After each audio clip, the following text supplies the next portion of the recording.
everyone, and welcome to part 2 of What If Tony Stark Was in the Bayverse. So without further ado, let's get right on to it.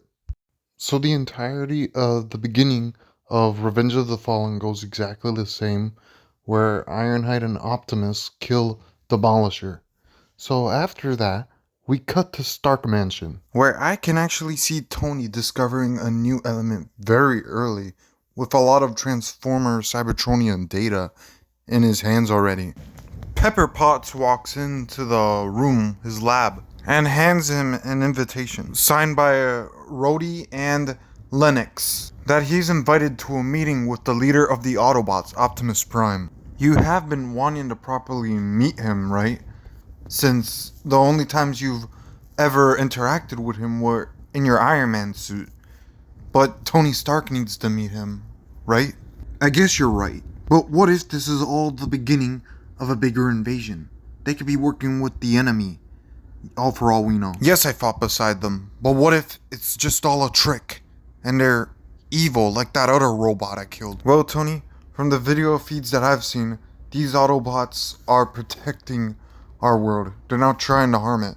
You should reconsider. The last thing we see is Tony's face lost in thought before we cut to Nest headquarters, where Tony Stark officially shows up. And let's just say Soundwave intercepts a Stark satellite in this world. So Tony Stark walks up the platform to meet Optimus Prime face to face. Hi, I'm Tony Stark, billionaire, playboy. We have met before, Iron Man. Doesn't look like a robot to me. Heh. We must not judge this human by first appearance. He could be quite valuable. I don't see how a human could help us in the war. Same. I assure you too. Mr. Stark is a valiant fighter. Indeed. He assisted us in the battle when we first came to Earth. Not to mention, he was the one who killed Megatron. So they have more or less the same conversation as Optimus and Theodore Galloway did in canon. But Tony is obviously not being mean to Optimus, so Optimus is more calm. So that whole thing happens the same with Ravage and some other Decepticons going in and stealing the Allspark shard, with then Megatron's revival being the same. He goes to meet up with the Fallen, and yeah, that whole thing happens. The part where Sam gets captured goes all the same.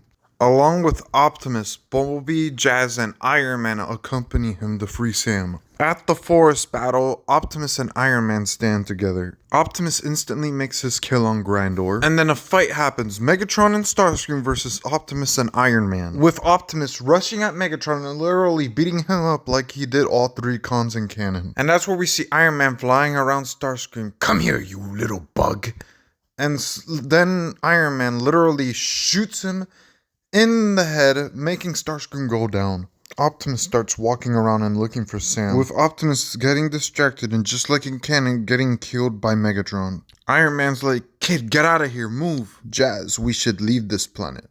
That's not what Prime would want. So looking for Jetfire all happens the same, with Tony Stark actually being there with them through Egypt. So yeah, they find the Matrix and all that happens, and I'd say when it vanishes, Tony's like, what the heck?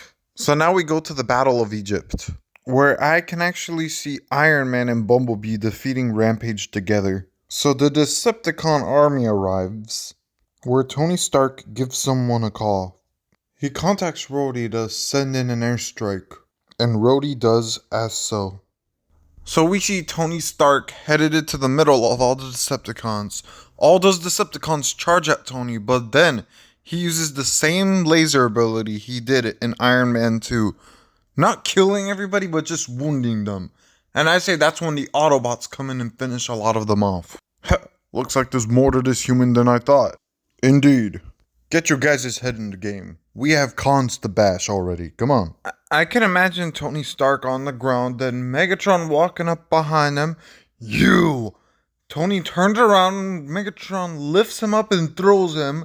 You're the one. It is time you pay for murdering me. That is when Tony says, no, it's time you pay for murdering my parents. It's thanks to you that I'm here right now. Megatron then loads up his fusion cannon, but that's when Tony shoots at his fusion cannon, making his fusion cannon get disabled for the time being. How in the Allspark is a human able to damage me?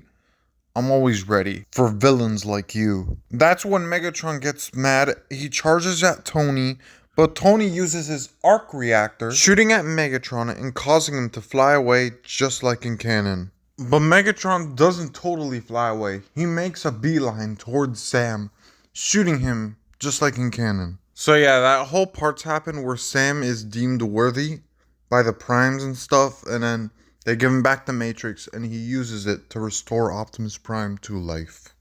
Just like in canon, Jetfire decides to sacrifice himself to give Optimus a power he's never known. So this part, Optimus flies towards the pyramid with Tony not soon after flying after, following him. Just like in canon, they fight Megatron, obviously beating him up, where Optimus and Iron Man are firing their weapons non-stop at him. The Fallen then uses his power on Iron Man, knocking him into the wall.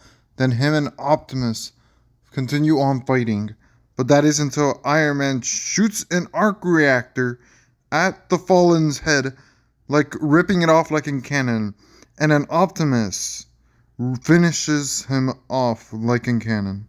No, not to call you a coward, master, but sometimes cowards do survive. This isn't over.